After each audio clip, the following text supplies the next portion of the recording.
السلام علیکم ورحمۃ اللہ وبرکاتہ۔ حضرت غوث اعظم دستگیر کے بہترین اقوال زری۔ ویڈیو شروع کرنے سے پہلے آپ تمام سے ایک چھوٹی سی گزارش ہے کہ ویڈیو پسند آئے تو ویڈیو کو لائک اور شیئر کریں، اور چینل پر پہلی بار آئے ہیں تو چینل کو سبسکرائب کیجئے اور ہماری ہمت افزائی کیجئے۔ بسم اللہ الرحمن الرحیم۔ غوث پاک فرماتے ہیں، کوشش کرو گفتگو کی ابتدا تیری طرف سے نہ ہوا کرے اور تیرا کلام جواب بنا کرے۔ غیر ضروری بات کا جواب دینے سے بھی زبان کو بند رکھ تاکہ تو خود کسی فضول بات سے بچا رہے۔ دنیا دار دنیا کے پیچھے دوڑ رہے ہیں اور دنیا اہل اللہ کے پیچھے۔ مومن کے لیے دنیا ریاضت کا گھر ہے اور آخرت راحت کا گھر ہے۔ بدگمانی تمام فائدے کو بند کر دیتی ہے۔ سمجھدار کسی چیز میں خوشی نہیں پاتا کیونکہ اس کا حلال حساب ہے اور حرام عذاب ہے۔ اللہ والے تو اطاعتیں کرتے ہیں اور اس پر بھی ان کے دل خوف زدہ رہتے ہیں، اور تم گناہ کرتے ہو اور پھر بھی بے خوف ہو، یہی تو سری دھوکہ ہے۔ بچو بچو کہ کہیں اس حالت میں تمہاری گرفت نہ فرما لے۔ اگر صبر نہ ہو تو تنگ دستی یا بیماری وغیرہ ایک عذاب ہے، اور اگر صبر ہو تو کرامت اور عزت ہے۔ مساکین کو ناخوش رکھے اور اللہ تعالیٰ کی خوشنودی ناممکن ہے۔ جو مصیبت تم پر آئے اس کا علاج مساکین کی خوشنودی حاصل کرنا ہے۔ جس نے مخلوق سے کچھ مانگا وہ خالق کے دروازے سے اندھا ہے۔ تو نفس کی تمنا پوری کرنے میں مصروف ہے اور وہ تجھ کو برباد کرنے میں۔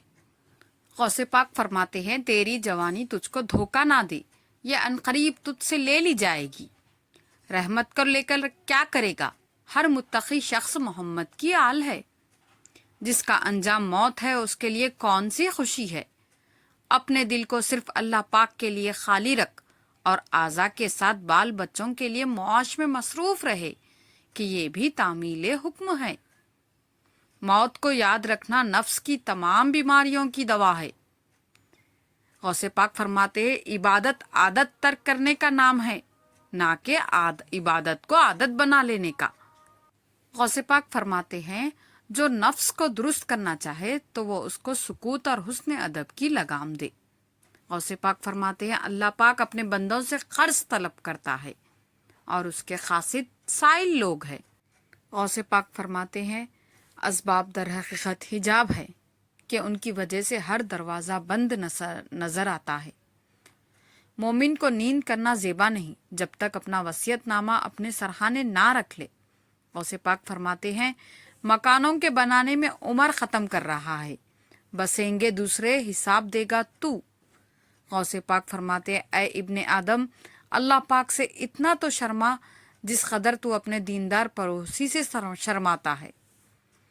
یہ مفید نہیں کہ تو زبان کا ماہر ہو اور قلب کا نادان۔ اپنے مالوں کو شریک خدا نہ سمجھو کہ ان پر بھروسہ کر بیٹھو۔ اے مذاق اڑانے والے، جلد تجھ کو اپنا جواب بھی نظر آئے گا۔